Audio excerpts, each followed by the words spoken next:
Ni hao, salut à tous, j'espère que vous allez bien. Aujourd'hui, nous allons parler de la préparation.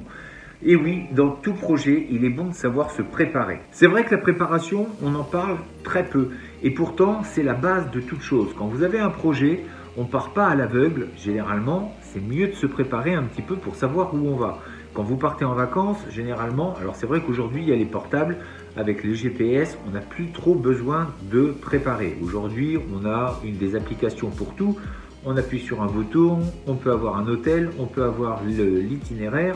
Bref, tout à portée de main et tout à portée d'un clic. Ceci dit, les gens qui ont fait ces applications se sont posé donc le problème de la préparation.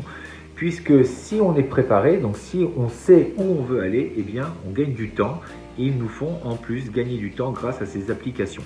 Du coup, c'est vrai qu'on n'a plus trop besoin, nous, personnellement, de nous préparer puisque toutes ces applications vont nous permettre de régler ce problème. Dans la pratique martiale, il y a bien aussi une phase préparatoire. Quand vous rentrez donc sur le tatami, on va donc s'échauffer, on va se préparer, on va préparer le corps pour pouvoir travailler, donc subir des endurcissements, donc subir des frappes. On va chauffer le corps en vue d'un travail un petit peu plus abouti et un peu plus tonique.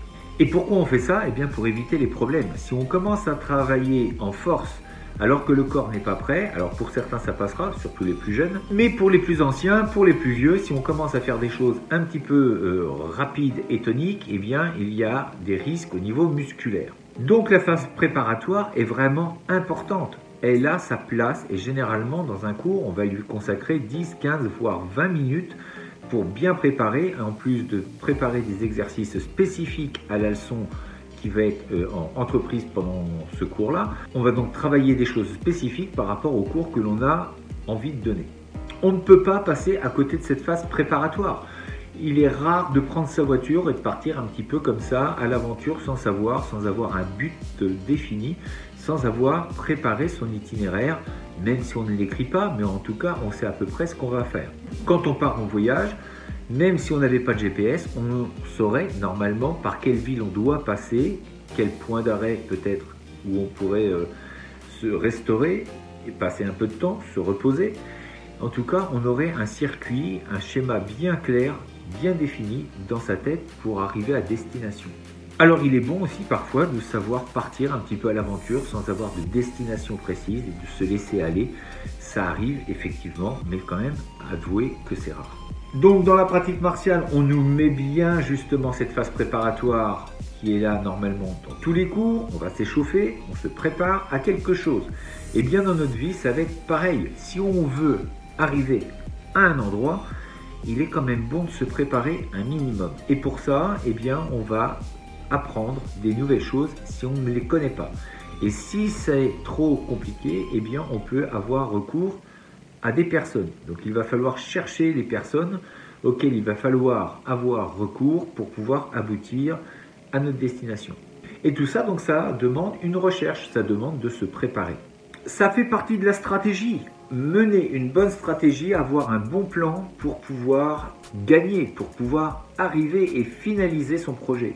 Pour toute guerre, c'est pareil, on ne part pas comme ça, si on veut gagner, à l'aventure en se disant, eh bien, on prie pour voir si tout va bien se passer et puis on verra bien sur place. Non, la plupart des gens étudiaient le terrain, étudiaient la météo, étudiaient l'armée adverse, les points forts, les points faibles, il y avait même de l'espionnage, donc on se préparait à quelque chose où l'on devait avoir des résultats et finalement bien gagner. Se préparer, c'est également entrevoir toutes les possibilités. Plus vous entrevoyez les possibles et plus vous pouvez répondre au cas où les choses se passent de la mauvaise façon. Vous avez déjà tout anticipé plus ou moins, donc vous êtes moins surpris. Les gens préparés seront moins surpris et donc pourront s'adapter encore mieux par rapport à quelqu'un qui part à l'aventure. Si demain je vous dis on part faire un trek dans les montagnes, vaut mieux être préparé. Et oui, parce que si on part pendant quelques jours, si vous n'avez pas de tente, pas de sac de couchage et que vous arrivez en tongs, vous comprenez bien qu'il va y avoir un souci dans les heures qui suivent. Même si les tongs, c'est bien, je ne pense pas que ce soit forcément très adapté à ce genre d'environnement. Il y en a qui ont essayé, ils ont eu des problèmes. Donc vous décidez d'aller quelque part, vous décidez de mener un projet, prenez une feuille, un stylo, et commencez à mettre votre rêve et votre projet en place. Ensuite, disséquez, coupez en fractions, mettez des portions, mettez des étapes et donc essayez de vous préparer pour chaque étape que vous avez délimitée, que vous avez fractionnée. Vous avez bien défini ça, donc c'est clair dans votre esprit et forcément plus c'est clair et plus on arrive à destination parce que vous vous êtes préparé. Donc la préparation n'est pas un vain mot et n'est pas à prendre à la légère, c'est l'assurance d'arriver à bon port. Plus vous serez préparé, plus vous aurez fait attention à cette phase et plus vos chances de succès seront élevées.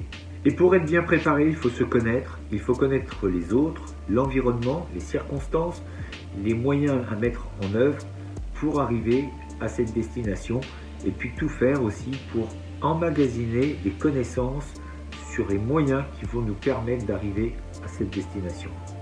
Donc je vous souhaite une bonne préparation et pour ça également je vous demande de vous abonner, ça ne vous coûte rien, mettez des pouces bleus vers le haut, partagez massivement parce que peut-être que ça peut aussi aider les gens à se réaliser, en tout cas de leur donner de la motivation et c'est quand même aussi le but, d'éveiller aussi parce que parfois on reste un petit peu trop sur nos acquis et avoir une nouvelle vision des choses, je pense que c'est très important de pouvoir sortir un petit peu de la vision que l'on peut avoir de ce monde. Je vous dis à demain pour une prochaine vidéo. D'ici là, restez beau, restez fort et surtout restez bienveillant. 再见。